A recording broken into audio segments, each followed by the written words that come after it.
la question que je me pose. Mais c'était important. La question que je me pose, c'est où est en train de nous conduire cette trajectoire de la montée de la répression?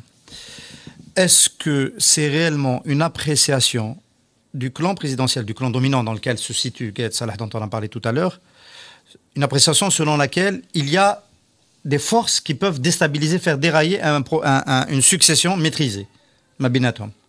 Et à ce moment-là, on a identifié Issa Adrabarab, le groupe C'est Vital, et les journaux, le groupe de presse qu'il a acquis, comme étant la machine de guerre, comme étant le dispositif qui va empêcher cette succession que eux considèrent comme ne devant leur revenir de fait. Donc, de mon point de vue, c'est une erreur parce que c'est une surestimation de la possibilité de ce groupe-là de faire dérailler le processus. Alors, si c'est ça, on est dans un premier scénario. Si c'est, et ce que je redoute, un scénario plus affûté, plus opportuniste, qui consiste à utiliser ce bras de fer avec Al-Barab juste comme un prétexte pour en réalité faire peur à tout le reste de la société qui va se mettre en position en configuration de lutte, qui va résister par rapport. Il y a eu des émeutes, nous, depuis qu'on fait le bulletin tous les jours, on suit, il y a des remontées du nombre d'émeutes en Algérie, il y a la centrale syndicale, la coordination des syndicats qui va lutter, chacun sur son front. Là, c'est le front, de la retraite, etc. Alors peut-être qu'on veut nous faire peur à tous, y compris à nous, les journalistes, en tapant très fort et au-delà de toute dimension, de proportion, sur ces gens-là. Il y a deux éléments. Un, à mon avis, ils ont perdu la certitude que la succession se fera en 2019. C'est-à-dire, ils n'ont plus la certitude qu'ils peuvent aller sur du 2019, ça peut arriver à tout moment. Et du coup, comme ils n'ont pas de réponse, la seule réponse habituelle, c'est la répression. Il faut rétamer tout le monde, aligner tout le monde et empêcher toute velléité d'organisation d'une sorte de contre-solution, parce qu'ils n'en ont pas. La seule solution, c'est dans vraiment le régime. On est totalement dans le classique, comme dirait là. Ils n'ont pas de réponse. Il y a la réponse en général du régime, c'est l'argent qu'on donne ou bien le bâton qu'on utilise. Et là, l'argent est en train de se réduire et le bâton, on est en train de le sortir de manière ostentatoire et de manière assez forte. Ce qui arrive à KBC, c'est totalement démesuré. Ces gens-là avaient toutes les garanties de représentation. Il n'y avait aucune raison de les mettre en prison. Ils pouvaient être mis sous contrôle judiciaire dans le meilleur des cas, mais les mettre en prison, c'est totalement aberrant. On est totalement dans le contre-discours, c'est-à-dire on n'arrête pas d'en faire son tonné, on n'arrête pas de dire que ça va devenir l'exception, etc. Et on est toujours dans la règle. À chaque fois que la presse a gêné, il y avait un motif. Aujourd'hui, qu'est-ce que c'est selon vous? Toutes ces histoires de corruption qu'on a mis en avant, la presse en a fait beaucoup et elle continue aujourd'hui. C'est la succession et la préparation à la succession qui se fait aujourd'hui. Il faudrait se mettre dans la logique de ce pouvoir. Quelle est la matrice de ce qui se passe aujourd'hui? Si on admet qu'on est dans la logique de succession, il faudrait en tirer peut-être deux conclusions. La première, c'est que le concept de clan présidentiel est à revoir. Il a changé de nature, il a changé de contenu. Abdelaziz Bouteflika, Saïd Bouteflika ne sont plus qu'une survivance d'un moment et derrière se prépare autre chose. Dans cette logique-là, ceux qui sont en train de préparer agissent à la manière de l'armée russe. Donc on met de l'ordre. On compte ses troupes, on compte les amis, on détruit les ennemis de manière très militaire. On suppose, dans leur logique, on se dit qu'on en a pour, on va dire, 1 an, 18 mois pour baliser le terrain. Ceci, s'il n'y a pas d'urgence dans la succession. On est obligé d'aller dans la langue de bois pour éviter certaines choses. Désolé. Et donc, voilà, on prépare le terrain de manière méthodique à la russe, de manière très militaire. Et ce qui arrive avec les télés, la presse, etc., c'est presque des dommages collatéraux qui nous renvoient. Ça, il faudra aussi peut-être en parler. Il y a eu une polémique avec Hussein sur ça, il y a quelques mois. Tout ce monde-là a été amené dans le gris, à travailler dans une marge où les gens sont... L'illégalité. C'est pas vraiment légal, c'est pas vraiment illégal. On est dans le gris. Et quand on est dans le gris, on se soumet, on ferme sa gueule. Je suis désolé, c'est comme ça. L'administration s'est mise en branle. Non, on l'a vu aussi. Je vais te donner la parole justement à ce sujet. Mais rappelez quand même un fait que l'administration s'est mise en branle. On l'a vu aussi dans le cas Al-Watan, qui n'a pas pu rejoindre ses locaux pour cause de non-conformité de la construction. Le pouvoir est intelligent, quoi qu'on dise, malgré tout. Il va utiliser des failles pour saillir. Les mises en demeure qui ont été envoyées justement aux chaînes de télévision et peut-être aux médias électroniques demain, c'est peut-être pas le cas aujourd'hui, mais est-ce qu'il faut s'inquiéter de la démarche que l'on a ici même applaudi et que tu viens d'applaudir finalement encore? Bien sûr qu'il faut s'inquiéter, c'est évident, c'est plus que... Là, on sent le souffle du boulet, enfin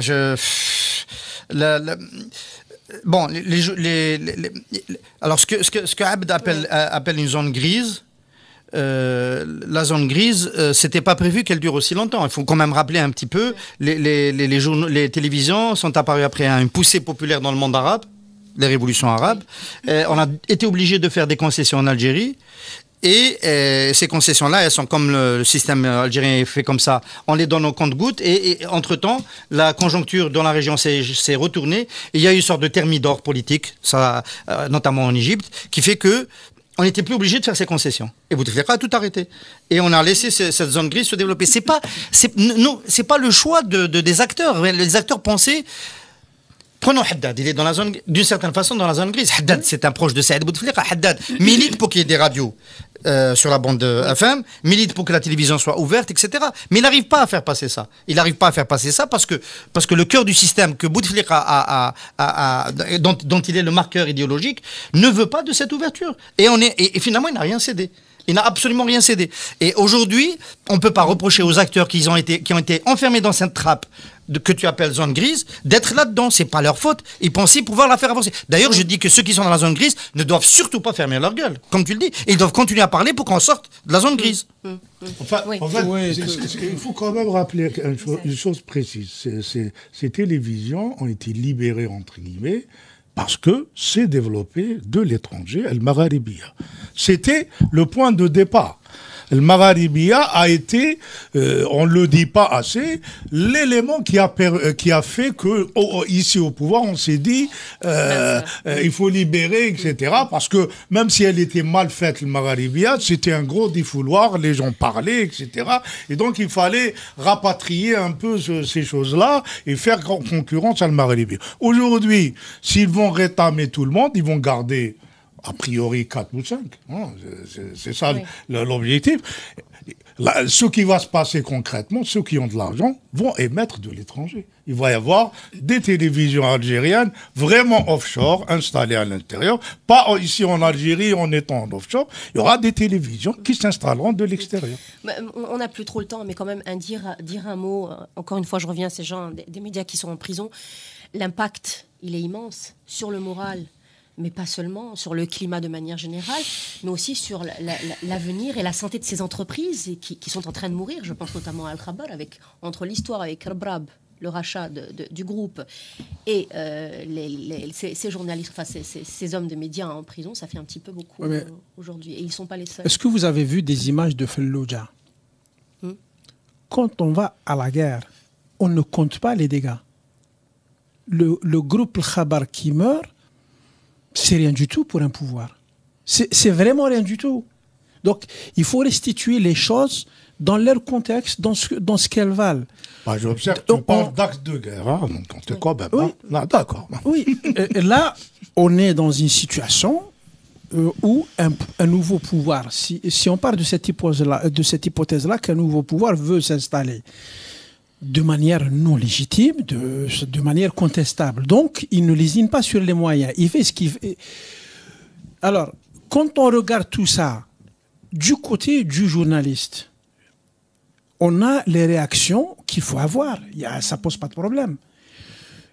De solidarité, y compris corporatiste, ce n'est pas important. Il y a les positions sur le plan des principes, des libertés.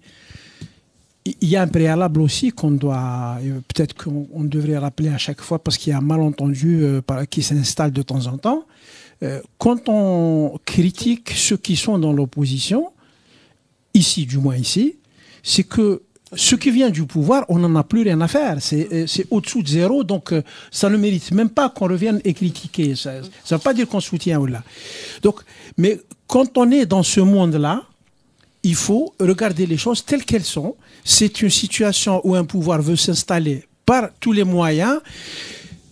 C'est pas le groupe Al-Khabar. Je vais vous dire une dernière phrase. Le groupe arabe, mais c'est le groupe Al-Khabar.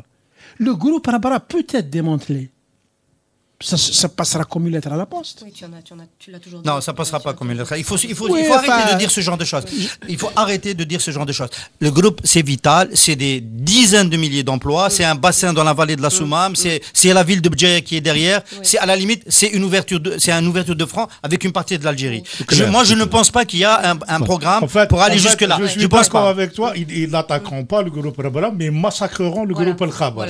C'est-à-dire, ils choisissent le maillon le plus faible pour frapper et envoyer un message de violence. Hein. C'est un message. Cette semaine, ces journées, on est saturé par des messages de violence brutaux. Tout à l'heure d'un millier de morts à Bent Talha. Un fait qui est en train de disparaître de nos mémoires, de la mémoire des Algériens, d'une grande majorité d'Algériens. En une soirée. Oui, on va aller sur le détail. Non, c'est pas tous les Algériens, c'est une partie Barco avec la partie. On va à l'essentiel. Enfin, dans les médias, on en parle pas beaucoup. Dans les histoires de l'année 1987, est-ce que ce qui s'est passé l'été 97 serait moins grave que le démembrement du groupe arabe? Il faut regarder les choses en face. On a fait un peu de chemin quand même.